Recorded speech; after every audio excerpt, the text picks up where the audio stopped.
Hola Hola, Anita, buenas, ¿cómo estás? ¿Cómo estás, Anita? Bueno, buenas a hola, todos. pues. Em, Continuamos nuestro, digamos, em, nuestro viaje o nuestro camino por el texto bíblico en todo lo que estábamos viendo en el contexto del profetismo. Queremos conocer, entender un poco el profetismo y queremos ver a eh, podríamos decir, arquetipo, podríamos decir, digamos, gran o cenit o expresión más alta del profetismo en el texto bíblico, que va a ser la figura del profeta Elías.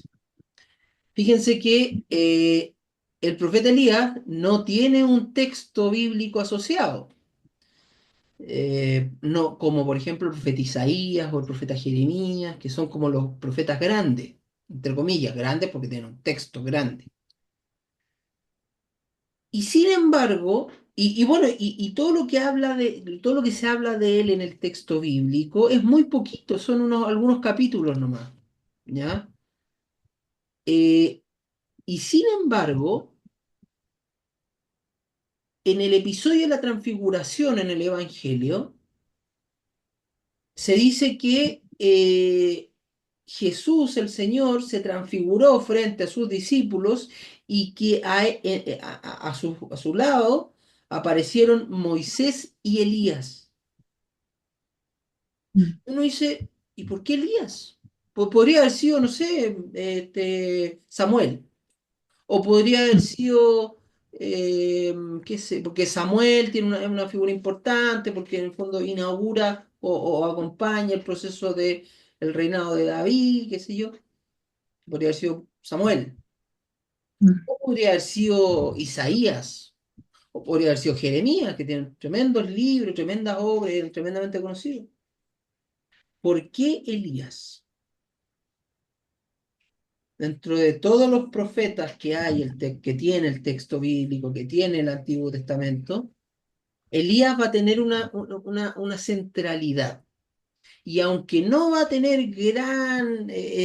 digamos, un gran texto que hable de sus peripecias y su pensamiento y qué sé yo, sí va a significar y va a mostrar y va a ser en el fondo el ejemplo más alto del profetismo, o sea, o el arquetipo, no sé si la palabra correcta es arquetipo, pero va a ser en el fondo este cenit o expresión más alta del profetismo. ¿Y por qué va a serlo? Bueno, porque en él se van a encarnar, y todo lo poco que se dice de él, va a encarnar así en plenitud lo que significa ser profeta del Altísimo.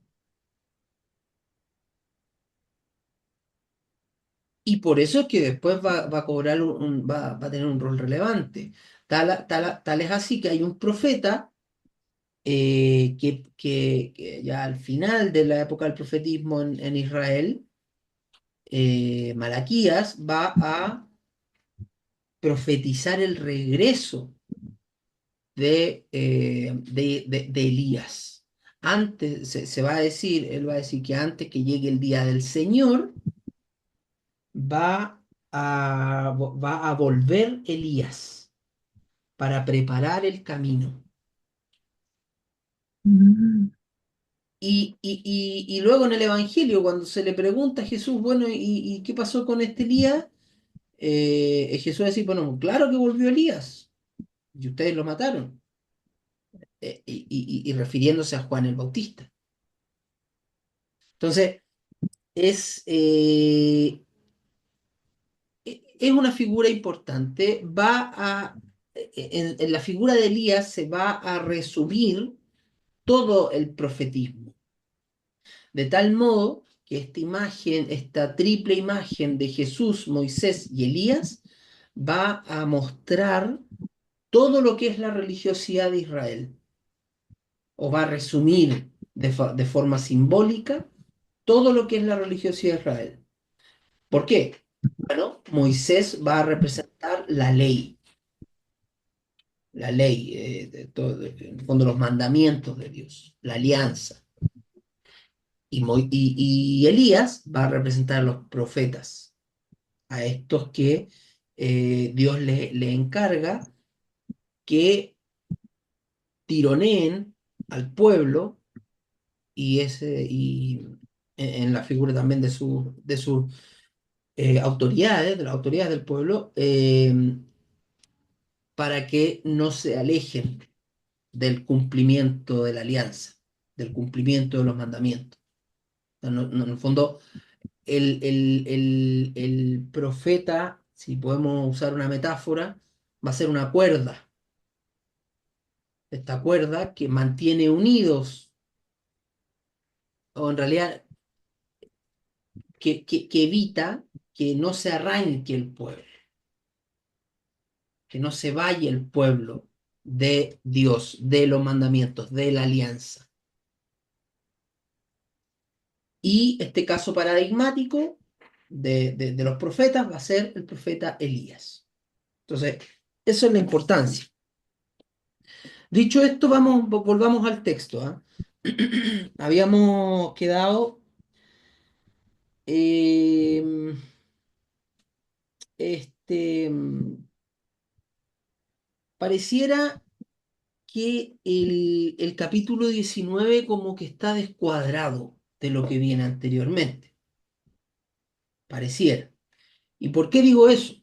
Porque resulta que venimos de una proeza que realiza Elías por mandato de Dios, esta proeza en el Monte Carmelo, donde todo el mundo se da cuenta que Dios, el Dios Yahvé, el Señor, es el verdadero Dios, el verdadero existente, el Dios real, no los Baales.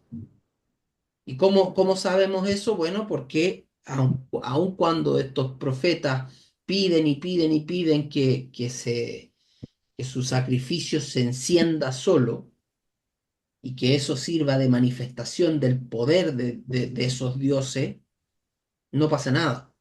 Mientras que Elías, solo con la palabra de su boca, enciende el fuego. La palabra de su boca, llamando a Dios para que manifieste su presencia y su poder entre medio del pueblo. Entonces, eh, venimos de una victoria, venimos de casi ya, bueno, entre comillas, ganó Elías, ganó Yahvé Dios, el Señor, en contra de Baal y sus profetas, o de los Baales y sus profetas. Y luego Elías manda a matar a todos estos perdedores, a todos estos que apostaron por estos Baales y que cayeron defraudados, digamos. Y imagínense la victoria que tiene que haber sido que le hicieron caso a Elías. Eh, es como que, imagínense, a propósito de las elecciones de Estados Unidos, ¿ah? Gana un candidato y le va tan bien ese candidato que el candidato no haya nada mejor que decir, bueno, ahora vamos todos y para que, no sé, el país, qué sé yo, sea un lugar tal como lo queremos, tal como lo soñamos, matemos a todos los que se interpongan, a todos los del otro lado, a todos los que votaron por el candidato contrario, o al menos no a todos, ¿ah? Pero a los líderes. Imagínense que el que ganó en Estados Unidos le dijera a toda su gente, bueno, vamos a matar a todos los contrincantes, porque ya basta de sus maldades, ya basta de sus iniquidades, ya basta de su error, digamos, de que sigamos pagando, entre comillas, en el discurso de los ganadores, sigamos pagando por los errores de esta gente que lo único que quiere es llevar el país a su ruina. Bueno, eso le pasó a Elías. A Elías le fue tan bien porque difícilmente él pudo haber matado solo a los 450 profetas de Baal. Entonces, en el fondo, Elías lideró una contra, o sea, si lo leemos en términos más modernos, podríamos decir que Elías lideró una fuerza revolucionaria, revolución contra ¿cómo se llama? El status quo de Ahab y Jezabel dominando a Israel, no solo a fuerza de autoridad y poder económico, sino que también a fuerza de una nueva religión que es la religión de Baal, donde incluso se mandó a poner estatuas y altares de Baal en todo el país. Entonces, en este Monte Carmelo, pareciera que se inicia una revuelta contra eso. ¿Y qué va a pasar? Ya cuando comienza 19, parece que va a haber una reacción de la clase dominante, eh, digo, de las autoridades, para que no nos pongamos tan marxistas, digamos, va a haber una reacción de Jezabel porque le vinieron a revolver el gallinero. Y resulta que desde esta gran victoria, ahora parece que Elías tiene miedo, arranca y arranca así, se va literal a la punta del cerro, a la punta del Monte Oreb. Em,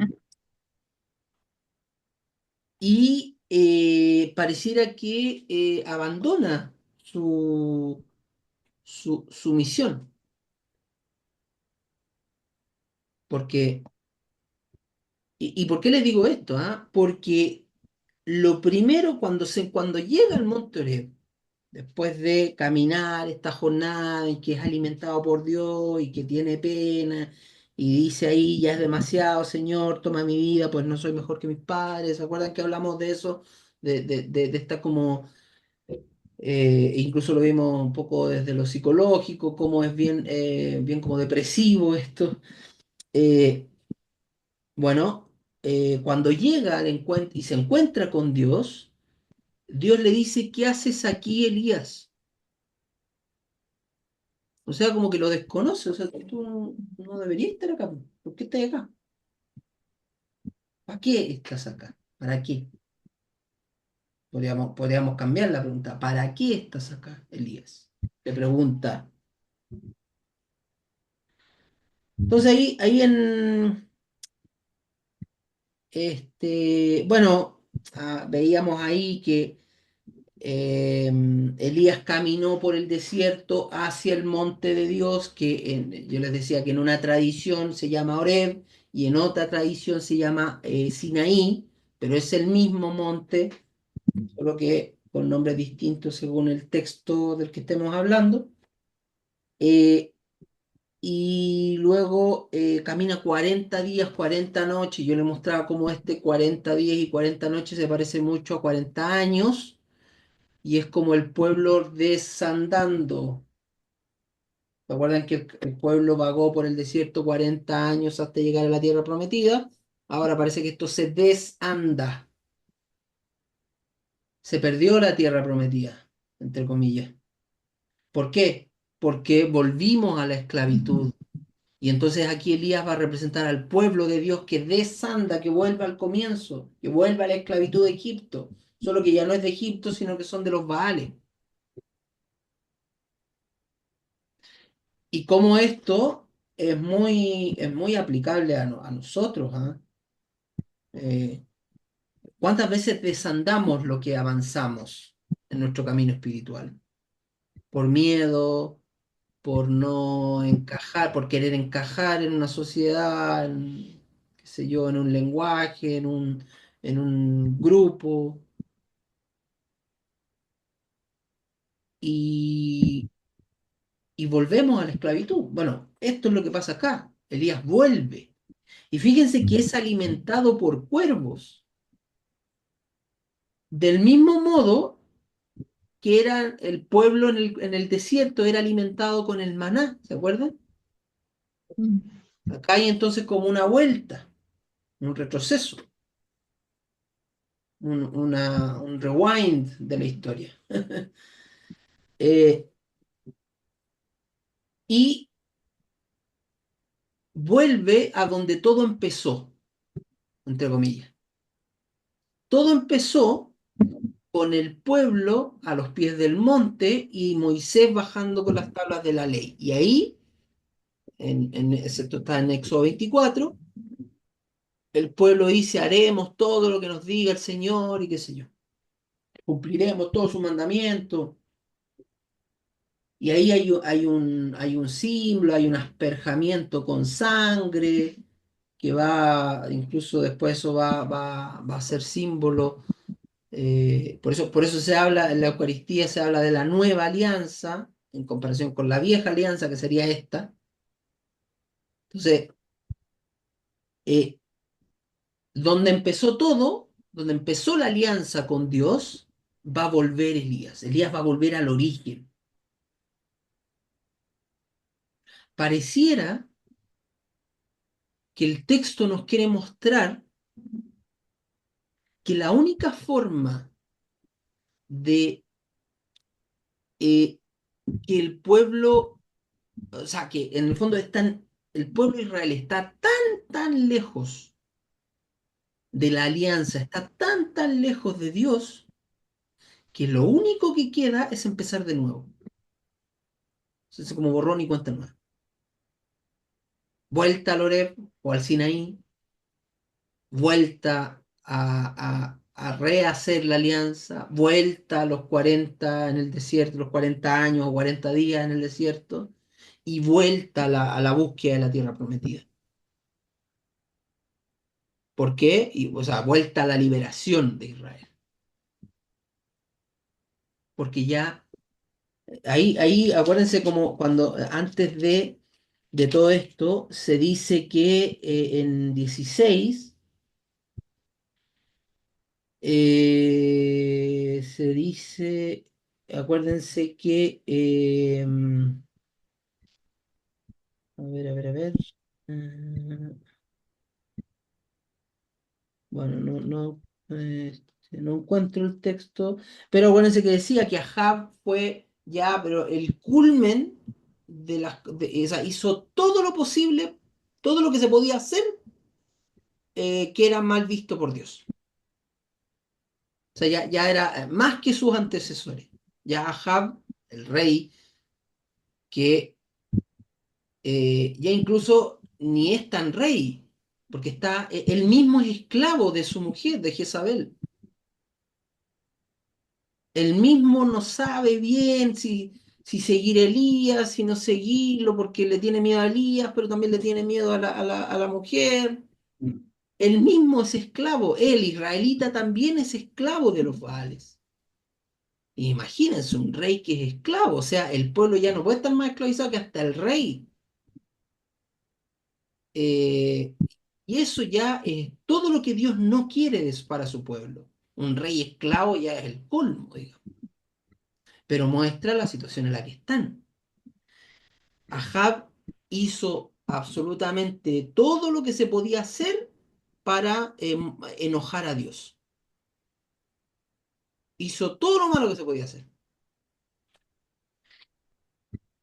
Y entonces fue tan así que ya había que empezar, entre comillas, de nuevo.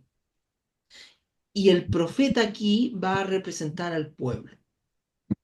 ¿Se acuerdan que antes, cuando, por ejemplo, en el episodio cuando sana al hijo de la viuda, veíamos a un Elías regio, a un Elías que era como hablar con Dios, y los que hablaban con él era como que estuvieran hablando con Dios. Y ahí como que no había Elías, era Dios caminando. ¿Se acuerdan? Y aquí hay un cambio radical. Aquí ahora es un Elías que tiene miedo, un Elías que conversa con Dios y como que le pide como ya, ya párale un poquito, qué sé yo, ya no me rindo. Un Elías que en el fondo pide clemencia, que está cansado. Entonces aquí vemos la dimensión más humana. ¿Y por qué? Porque vamos a ver un Elías que está representando al pueblo esclavizado.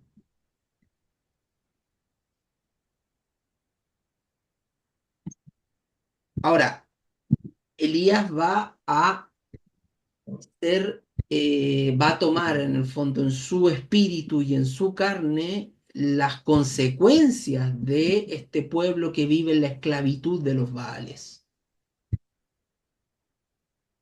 Y si usted le da una vueltita corta, se va a dar cuenta que todo lo que yo le estoy diciendo no es mera historia. Todos nosotros sufrimos por nuestras esclavitudes. Todos nosotros hemos llegado a un punto en nuestra vida en que no, decimos lo mismo aquí que dice Elías. Es decir, ya es demasiado, Señor, toma mi vida, pues no soy mejor que mis padres. Todos, todos hemos estado a ese punto de ya rendirse, de querer rendirse, en el fondo ya no querer más guerra.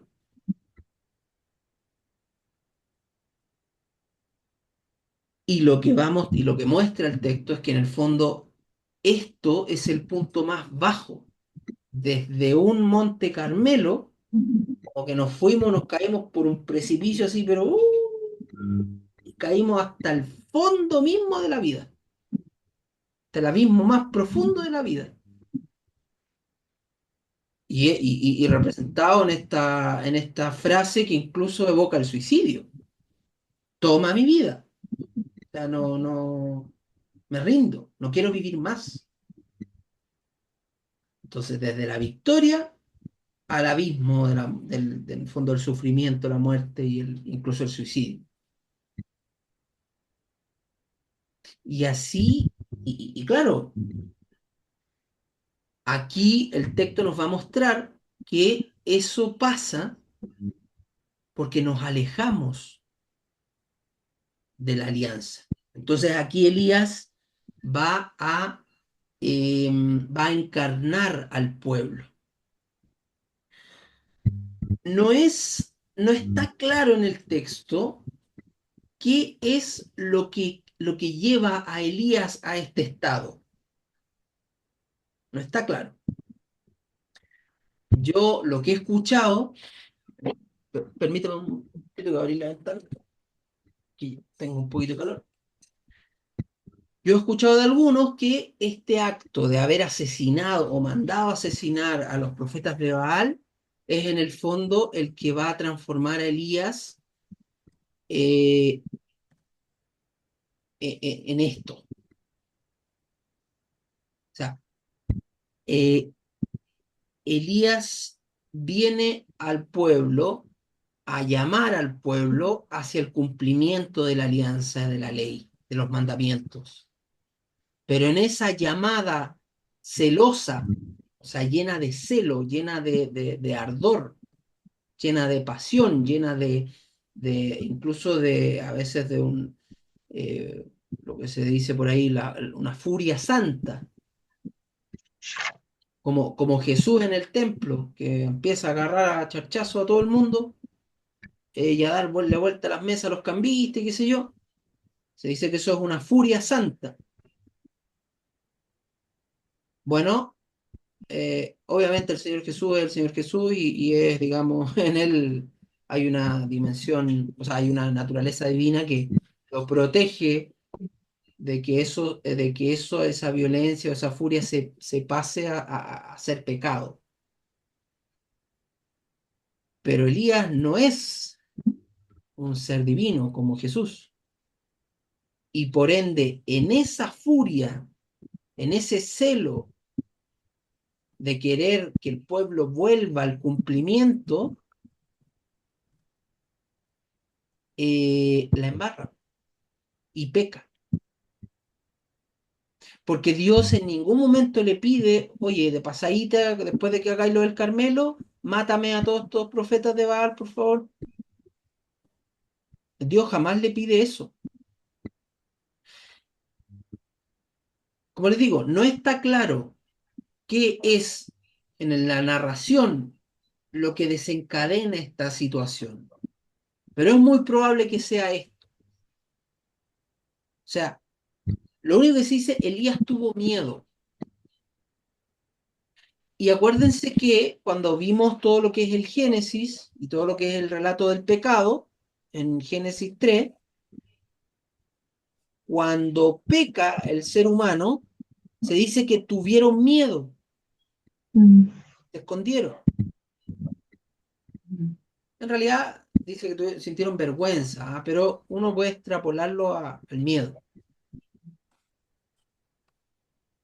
Entonces, se sobreentiende, se subentiende, como se quiera decir, se puede entender que es justamente este acto homicida de Elías, que podría estar muy bien justificado, pero es homicidio y atenta contra la ley de Dios, no matar. Y va Elías y mata, o manda a matar. Entonces, es probable que sea eso, ¿ya? El texto no se pronuncia, el texto no dice, y lo que hizo Elías fue mal visto por Dios y por eso pasa esto. No dice eso, ¿ya? Pero podría entenderse eso.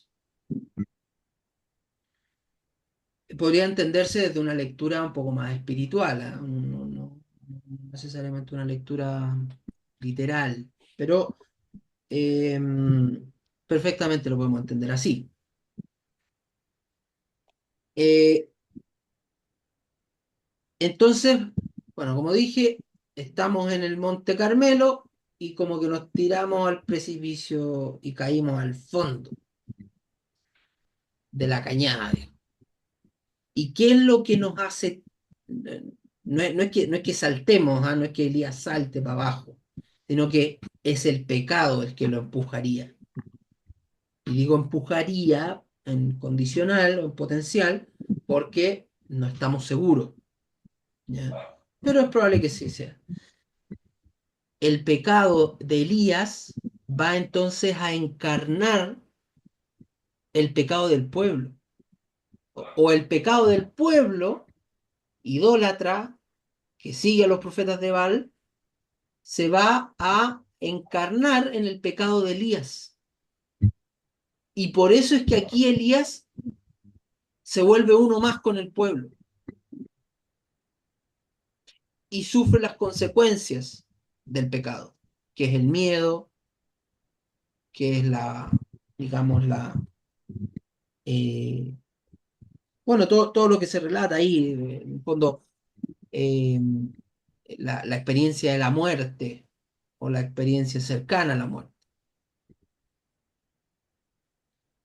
Bueno, en esa condición de pecador de Elías, encarnando los pecados del pueblo idólatra,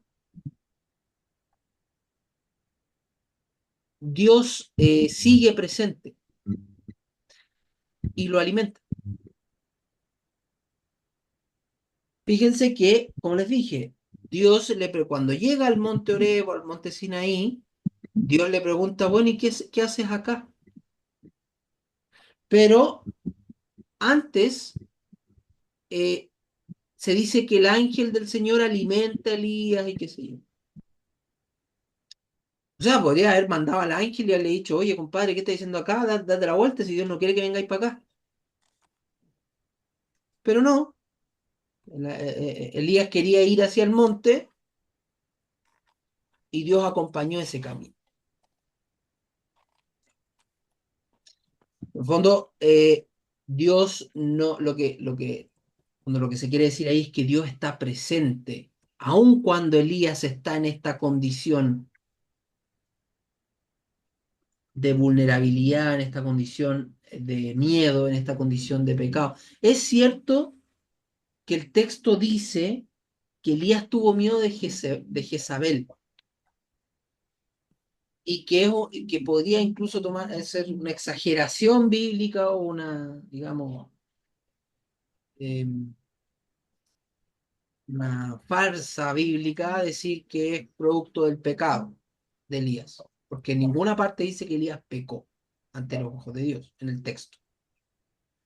Es cierto que alguien podría decirme, oye, aquí no dice que Elías pecó, aquí dice que Elías mandó a matar personas y que luego pasó esto, y que en realidad esto que estamos hablando aquí se produjo porque Elías le tuvo miedo a Jezabel, y por eso arrancó. Sí, estoy de acuerdo, pero ¿por qué tuvo miedo ahora y no antes? Siendo que antes la condición era mucho más desfavorable para él. ¿Por qué ahora que pareciera que ganó, porque se ganó al pueblo, se arranca? Y bueno, quizás son preguntas que no vamos a responder nunca a ciencia cierta, pero sí es cierto que son muy cercanas a la experiencia humana. Cuando el pecado, o cuando pecamos, es ahí cuando nos alejamos de Dios. Y ese alejamiento de Dios inmediatamente provoca en el espíritu y en la condición humana el miedo, porque nos sentimos alejados de Dios, nos sentimos vulnerables, sentimos culpa, sentimos vergüenza, sentimos un montón de cosas que cuando estamos con Dios no las sentimos. Y no hay que tomar esto como que Dios en el fondo retribuye. Ah, entonces como pecaste, toma, ahí tenéis miedo. No, es el pecado el que causa el mal en nosotros.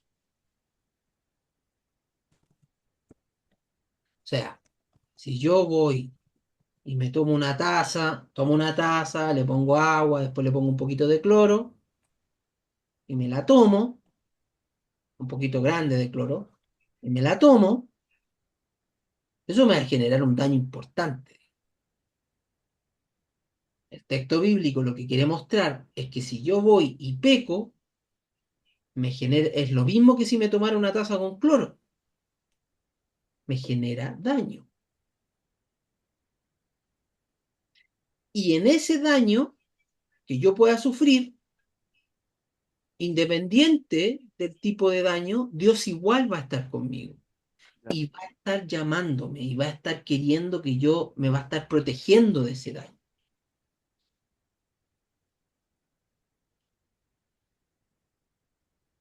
Eso es en el fondo lo que quiere mostrar el texto y cuando quiere mostrar el texto cuando está esta presencia de Dios. Y fíjense que si ustedes leen más adelante, en ningún momento hay un cuestionamiento desde Dios hacia Elías diciéndole, oye, ¿por qué mataste a las personas, a los profetas de Baal? Yo no te pedí eso, nunca. No hay un juicio de Dios, solo está la presencia de Dios, solo está el acompañamiento de Dios. En ese momento de angustia de Elías, Dios está ahí, incluso para fortalecerlo. Entonces ahí se levantó, comió, bebió y con la fuerza de aquella comida caminó 40 días y 40 noches. Y cuando llega, le preguntan, ¿y qué hacía acá?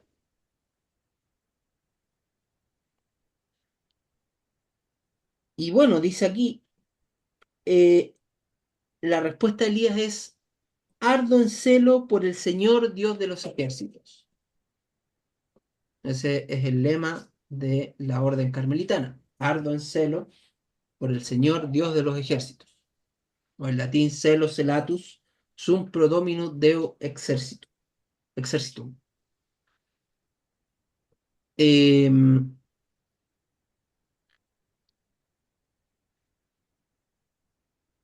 y bueno, después dice, porque los israelitas, continúa, han abandonado tu alianza, ¿Qué hemos hecho han nosotros? derribado tus altares, han pasado espada a tus profetas, solo quedo yo y tratan de ¿Acaso este es el quitarme fono? Y esta frase va a resumir eh, todo. O sea, si yo pudiera resumir todos los libros proféticos, o todo el movimiento profético, o todo el libro, los libros de los reyes, qué sé yo lo podría resumir en eso. De eso se trata. Todo, todo Isaías, todo Jeremías, todo Zacarías, todo el Reyes, Samuel, todos se tratan de eso. De los israelitas han abandonado tu alianza, han derribado tus altares, han pasado espada a tus profetas, solo quedo yo y tratan de quitarme la vida. Eso es el resumen. O sea, claro, no se sabe cómo habrá terminado la vida de Jeremías, por ejemplo. ¿Ah? No ¿Cómo? lo dice nunca el texto. Pero después del Evangelio, Jesús les va a recriminar a Yo los no. judíos. En Jerusalén mueren todos los En profetas. los fonos. Entonces los fonos no están con... Eh, y bueno, y ustedes que se dedican a matar a sus profetas. Ustedes que hablan de los profetas, que les encanta leer el libro de Isaías, el libro de Jeremías, qué sé yo, en la sinagoga, bueno, son ustedes, son sus padres los que mataron a esos profetas, les va a decir Jesús. Y acá ya está eso. Solo quedo yo y buscan mi vida para quitármela. ¿Y por qué? Porque el profeta incomoda. Ah, ya llegó este con sus cuestiones, que ya de pedir cosas, y yo no puedo. Porque soy pobre, porque no tengo suficiente plata, porque los ricos tienen más, por todas las razones del mundo para justificar mi pecado. Entonces que venga alguien y me diga, oye, estáis pecando, no, anda a acostarte, qué sé yo, y al final ya sí, que lo maten. Y eso le pasó también a Jesús. O sea, Jesús tenía que morir para darle cumplimiento a la escritura y qué sé yo. Pero si aislamos a Jesús de su misión divina, o sea, perdón, de su misión redentora, salvífica, nos queda un profeta más que fue asesinado por su pueblo. Y fue asesinado porque dijo verdades incómodas. Usted no está siendo un buen cristiano. Usted no está siendo un buen católico. Ay, no, es que yo, qué sé yo, porque no entienden que uno, que no sé qué, que no sé cuánto. Eh, Eso le pasó a Jesús. Y por eso es que los fariseos lo matan. Y nosotros cuando leemos la Biblia somos re buenos para ponernos en el rol de Jesús. Y somos súper malos para ponernos en el rol de los fariseos. Y en el fondo de los que se escandalizaban con las palabras de Jesús. Y a los que les molestaba lo que decía Jesús. Y a los que les daba lo mismo lo que decía Jesús. Pasándonos al Nuevo Testamento, el Nuevo Testamento, y sobre todo el Evangelio de Lucas, quiere dejarnos clarito que nosotros somos eso. Somos los fariseos, somos los saduceos, somos los poderosos. Y yo siempre digo, y lo digo porque lo escuché en algún momento y me pareció que tiene toda la razón,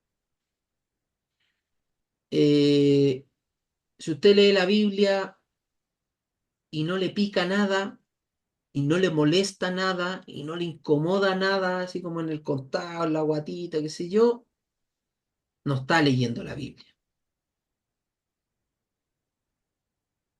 que eso es, que nos moleste. Pero no que nos moleste en sentido de culpa, ¿ah? Porque hay gente que dice, que ustedes cristianos se dedican simplemente a generar culpa en las personas. Entonces después, qué sé yo, los psicólogos, hay algunos psicólogos que dicen que la fe es tremendamente nociva porque lo único que hace es eso, digamos, generar culpa en la gente y esa gente se vuelve neurótica por la culpa. No estoy hablando de la culpa, estoy hablando de la incomodidad. La incomodidad es cuando yo estoy sentado tranquilo en un lugar, pero estoy incómodo porque hay algo que me molesta, una cosita así chiquitita. O podría ser mucho, ¿verdad? Todo me molesta. Pero generalmente cuando nosotros nos sentamos en alguna parte, nos sentamos para estar cómodos. Pero cuando hay alguna piedrecita en el zapato que nos molesta, oh, que no, qué molesto, qué desagradable. Bueno, eso es la escritura. Nos viene a mostrar que no nos pongamos tan cómodos. No porque Dios no quiere que estemos cómodos, sino porque cuando estamos muy cómodos es porque nos acomodamos en ciertas cosas que son más sencillas o más fáciles. Y eso es el pecado. Y no para, en el fondo, mantenernos dentro de un redil, dentro de una jaulita, dentro de un marco para controlarlo, sino justamente para protegernos. ¿De qué? De esto que está viviendo el profeta Elías, de querer morirse, de sufrir, de la muerte. Y bueno, avancemos un poco más. Está este signo que le plantea Dios, que parece que va a ser justo lo que el profeta necesitaba. El profeta en la parte humana del profeta, ¿ya? Y este signo que dice ahí, bueno, Dios le dijo, sal, estoy en 19:11, sal y permanece de pie en el monte ante Yahvé. Entonces Yahvé pasó, hubo un huracán tan violento que tendía las montañas y quebraba las rocas a su paso. Pero en el huracán no estaba Yahvé. Después del huracán, un terremoto. Pero en el terremoto no estaba Yahvé. Después del terremoto, fuego. Pero en el fuego no estaba Yahvé. Después del fuego, el susurro de una brisa suave. Al oírlo, Elías enfundó su rostro con el manto, salió, se mantuvo en pie a la entrada de la cueva. Le llegó una voz que le dijo nuevamente, ¿qué haces aquí, Elías? Y aquí nuevamente repite lo mismo que dijo antes. Ardo en celo por el Señor, Dios de los ejércitos, porque los israelitas han abandonado tu alianza, han derribado tus altares, han pasado a espada a tus profetas, solo quedo yo y tratan de quitarme la vida.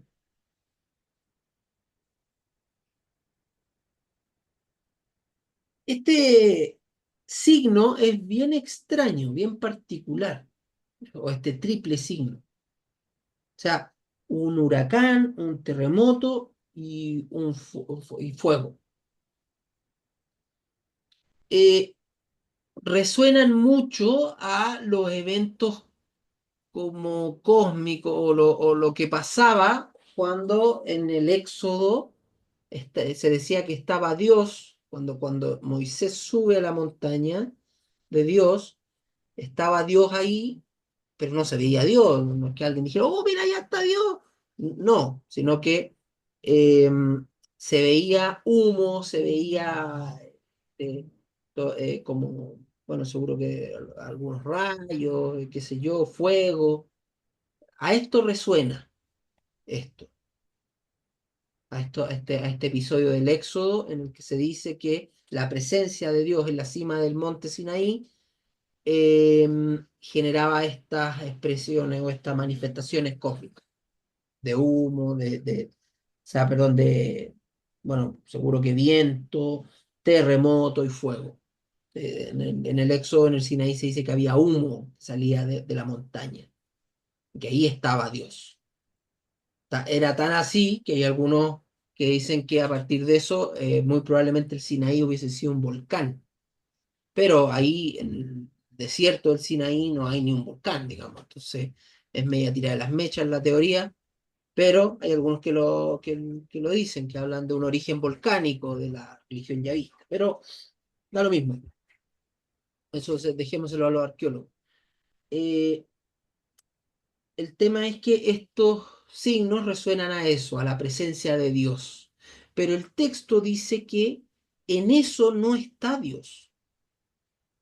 Todo lo que en el Éxodo, hay humo, hay fuego, hay, qué sé yo, tormenta, todo eso que manifestaba la presencia de Dios en el Éxodo, aquí nos va a decir que no, que ahí Dios no está.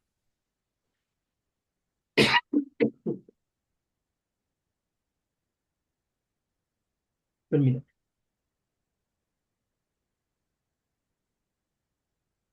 ahí nos va a decir el texto que Dios no está en lo grandioso, porque estamos hablando de Dios. Obviamente que van a pasar, donde está Dios, pasan cosas grandiosas. El mismo hecho de la zarza ardiente, aunque no pareciera un evento gigantesco, qué sé yo, tremebundo, eh, eh, igual es maravilloso, es grandioso. O sea, una zarza que se está quemando, pero que no se consume. Eso es como decir, o sea, es tan ilógico o es tan imposible como, no sé, agua seca. ¿Han visto alguna vez agua seca? No, no, porque el agua y lo seco son términos contrarios. No, no, no puede haber agua seca o luz oscura. No. Bueno, una zarza que se quema y no se consume es eso, es así de ilógico. Y bueno, en la presencia de Dios pasan esas cosas. Y obviamente que va a haber terremotos, fuego y cosas, digamos, grandiosas, poderosas, manifestaciones de poder en la presencia de Dios. Pero el texto reitera que ahí no está Dios. ¿Dónde está Dios? Bueno, Dios está en el susurro de una brisa suave. Así al menos traduce la Biblia de Jerusalén. En el hebreo no suena tan así, pero es una idea similar.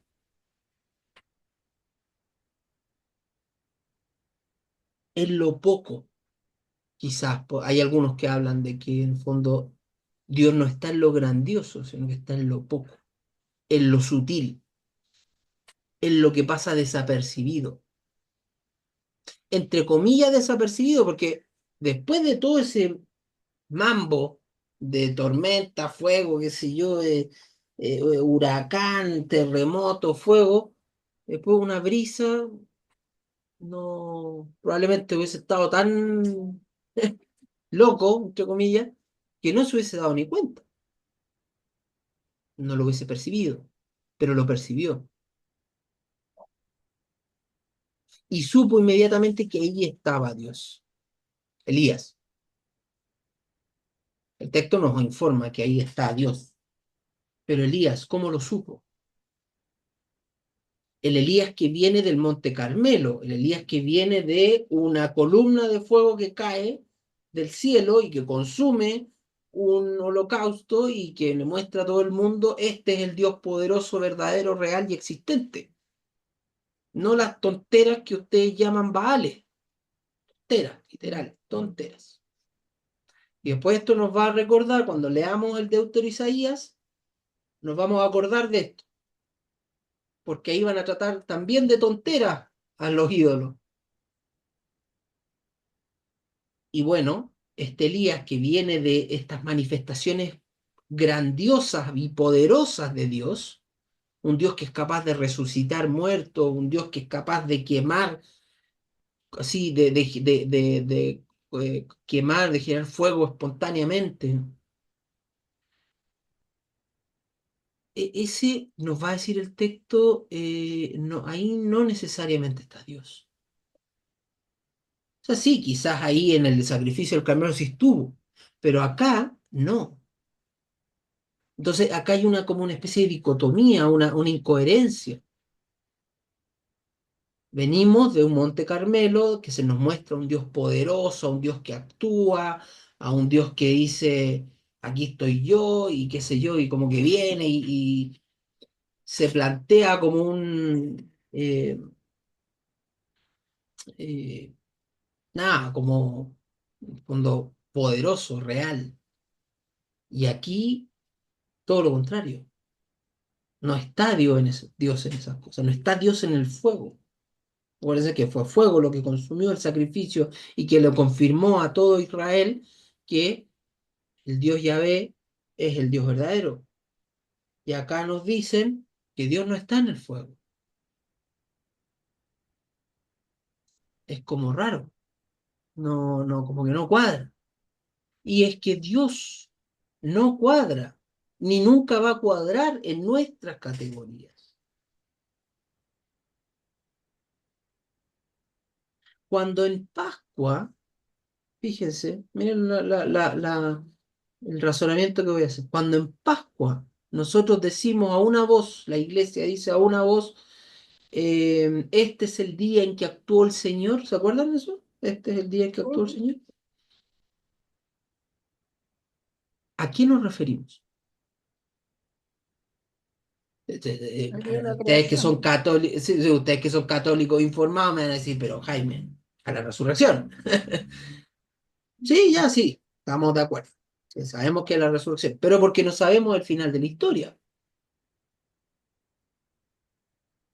No sabemos el final de la historia. Pero si nos quedamos aquí, en este texto, con el Dios, el Dios de los ejércitos que está aquí, el Señor Dios de los ejércitos que está aquí, ¿cuándo actuó Dios? ¿Dios actuó en el Carmelo o aquí con Elías, en el monte Oreb, en el otro monte, digamos? El Dios del Carmelo. Entonces, y aquí pareciera que hay una especie de dicotomía entre, como que dicen dos dioses, el Dios del monte Carmelo y el Dios del monte Sinaí o el monte Oreb. El Dios del monte Carmelo es poderoso, es grandioso y quema así, fulmina con su poder y arrasa con los profetas de Baal y qué sé yo. Por otro lado, el Dios del monte Sinaí o el monte Oreb es un Dios que no está en el fuego, que no está en las cosas grandiosas y poderosas, sino que está en lo sutil, en un susurro, en lo que no importa. Fíjense que hay un libro de la sabiduría de Israel que se llama Eclesiastés. Y este Eclesiastés habla mucho de un concepto en hebreo que se dice, un concepto hebreo que se dice Hebel, que las traducciones de la Biblia generalmente lo traducen como vanidad.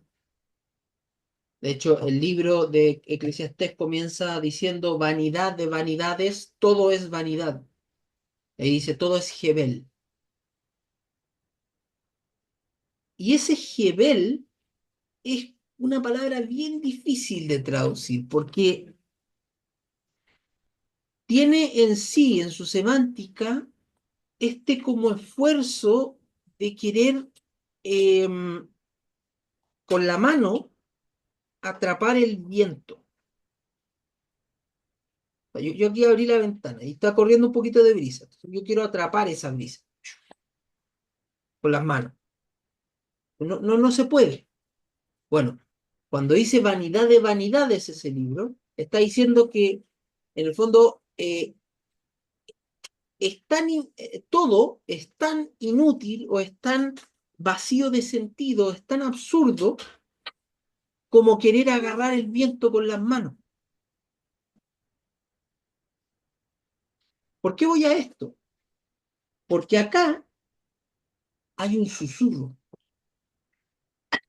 hay algo que no, una brisa de viento, un susurro, algo irrelevante. Y en eso, dice el texto, está Dios.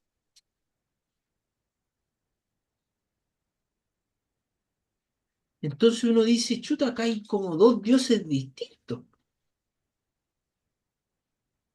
Un Dios de lo grandioso, un Dios de lo poderoso, un Dios de las manifestaciones, de las señales, un Dios justiciero, un Dios que se hace presente, un Dios, un Señor de los ejércitos, que va, y después vamos a leer el episodio ahí de cuando van a buscar a Elías, la cuadrilla de soldados va a buscar a Elías y vamos a ver lo que pasa. Un Dios guerrero, un Dios que arrasa con legiones de soldados, digamos, un señor de los ejércitos. Y entonces tenemos este Dios y este otro, el del monte Oreb, el del monte Sinaí, un Dios del susurro, del viento, de la brisa, de lo, de lo irrelevante, de lo desapercibido, que no se manifiesta en cosas poderosas, que no se manifiesta en cosas destructivas.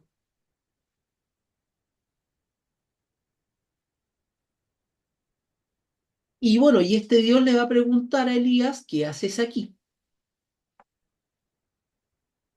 ¿A quién buscas? Quizás. ¿A qué Dios busca? ¿O cuál Dios te acomoda? ¿O cuál Dios se acomoda con tus categorías, con tu forma de pensar? No, yo creo que Dios debería hacer esto, esto y todo. Y otros van a decir, no, yo creo que Dios es esto, esto y esto otro. Y cuando estas cosas, digamos, se oponen, ¿qué pasa? ¿De qué lado está Dios? ¿De la izquierda o de la derecha? ¿De los rojos o de los azules? ¿De los conservadores o los liberales? ¿De los progresistas o de los conservadores? No sé, o integristas, qué sé yo. ¿De qué lado está Dios? ¿De mi lado o del lado de los del frente? A lo mejor Dios está del lado de los ateos. Imagínense. ¿Se imagina? Que Dios estuviera del lado de los ateos y no de los creyentes. Bueno, el texto juega con eso, juega con nuestras concepciones de lo que es y de lo que debería ser Dios. Y Elías no entiende nada aquí. O en realidad solo entiende lo que él está viviendo. Solo entiende que él piensa que el pueblo de Israel debería cumplir la alianza. Y eso no está pasando. Y por eso esta expresión, ardo en celo por Yahvé, Dios de los ejércitos. Este celo que lo hace indignarse frente a la idolatría de Israel, frente al pecado de Israel, frente a la traición de Israel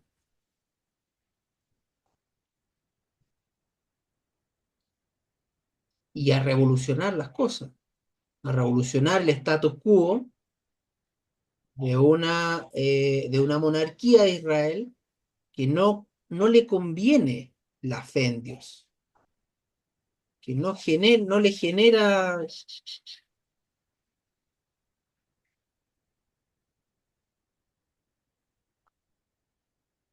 Y bueno,